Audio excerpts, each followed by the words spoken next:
రాజ్యాంగ వ్యవస్థలు అనేటటువంటి దాన్ని ప్రజలు నమ్ముకుంటున్నారు. ఆ వ్యవస్థలు ఒక్కొక్క కేసులో ఒక్కొక్క తీరుగా స్పందిస్తే భవిష్యత్తు ఆందోళనకరం కాదు, ప్రజా తిరుగుబాట్లే వస్తాయా లేకపోతే ప్రజాగ్రహాలు పెరుగుతాయా ఆలోచించాలి. పెద్దారెడ్డి మంచోడని నేను సర్టిఫికెట్ ఇవ్వను, కేతిరెడ్డి పెద్దారెడ్డి, జేసీ ప్రభాకర్ రెడ్డి అతను మంచోడని సర్టిఫికెట్ ఇవ్వద్దు. ఇద్దరు ఫ్యాక్షన్ చేసేవాళ్ళే, ఇద్దరు ప్రజల్ని దోచుకున్నటువంటి వాళ్ళే. వాళ్ళ గొడవలు వచ్చినప్పుడు ఒకళ్ళకి రాజ్యాంగబద్ధ అధికారం ఉంటుంది, ఇంకొకరికి ఉండదా? తన ఇంటికి తాను వెళ్తానన్నటువంటి పెద్దారెడ్డిని ఇంటికి పంపించమని సింగిల్ బెంచ్ తీర్పిస్తే పోలీసులు పాటించలా.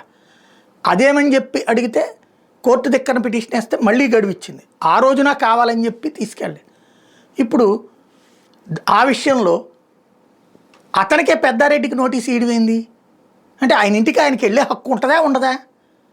ఆ నియోజకవర్గవాసి, ఆ ఊరు వాడు, అంతకుముందు మాజీ ఎమ్మెల్యే, అవతల ఉన్నటువంటి అరాచకవాదులు అతని ఇంటికి రానియను అంటే దానికి అతనికి నోటీస్ ఇచ్చేది ఏంది?